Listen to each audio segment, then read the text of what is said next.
From the Channels tab, press RX on all the channels you wish to be available for. Choose a channel for your call and press TX to select to talk.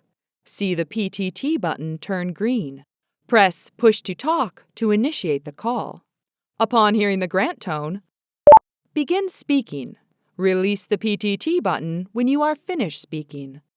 The call will idle timeout when the configurable hang timer expires. Or you may press RX to manually end the call. This can be done from the Channel tab or the expanded Call widget. Tap the Call widget to expand. The Call widget displays in-call information, such as who is transmitting and when the call is idle. Press RX to end the call. For additional assistance, visit the ESChat support page.